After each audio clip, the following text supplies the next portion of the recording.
मुफ्ती साहब पंजाब में एक मासूम शागिर्दियाणी के ज़्यादती जो निशानों बणाए मारियो वियो, शरीयत जी नज़र में इन वाक़े जो कसूरवार केर आहे।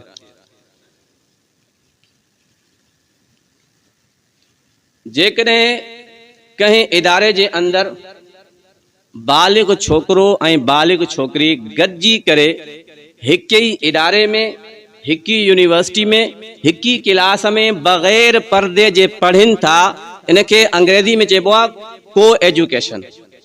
ऐं शरीयत में को एजुकेशन वारो सिस्टम नाजायज़ ऐं हराम आहे। हे त दुनिया जी तालीम आहे।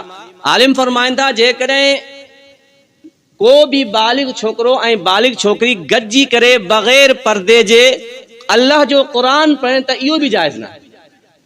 पर्दो हाइल न हुजे, बग़ैर पर्दे गॾिजी करे जेकॾहिं क़ुरान जी तालीम हासिल करनि ऐं ॿई बालिग हुजनि त शरीयत में इहो भी जायज़ न आहे।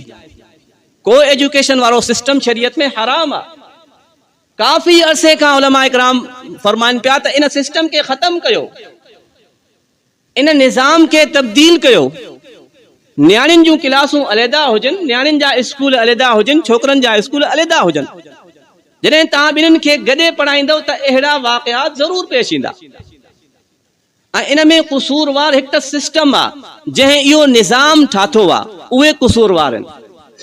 ॿिए नंबर ते उहे वालिदैन भी परले दर्जे जा, जेका हाणे बेग़ैरत भी सॾे सघूं था, जेके पंहिंजी न्याणी खे पंहिंजे घर खां परे हॉस्टल में बालिग न्याणी खे रहाए करे अचनि था, उते छॾे अचनि था।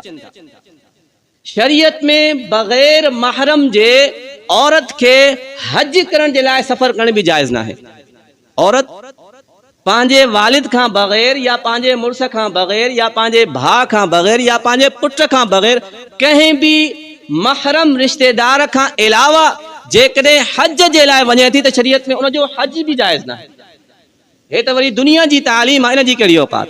असांजा जेके मदारिस आहिनि न, उन्हनि में भी मसूरात पढ़ंदियूं आहिनि छोकिरियूं, पर उहे बिल्कुलु पर्दे जी हालत में हूंदियूं आहिनि। पढ़ाइण वारो भी आलिम हूंदो आहे, बुज़ुर्ग हूंदो आहे, बालिग हूंदो आहे, लेकिन विच में पर्दो हूंदो आहे। न्याणी खे उहो न ॾिसंदो आहे। ऐं अल्हम्दुलिल्लाह खोड़ सारियूं हाफ़िज़ा आलिमा बणिनि थियूं, पर हिकिड़ो तरीक़ेकार सुठो हुजे। दुनिया जी तालीम जे लाइ हिकु त दुनिया जी तालीम एॾी का फ़र्ज़ वाजिब न आहे, ज़रूरत जे तहत इंसान हासिल करे, त उन में इहा बेपर्दगी जो निज़ाम ठाहिणो, इहो निज़ाम ई जायज़ न आहे। इन निज़ाम के तब्दील जेकॾहिं कयो वेंदो त इंशाअल्लाह अहिड़ा वाक़ियात पेश कॾहिं भी न ईंदा। अल्लाह से सम्झण जी तौफ़ीक़।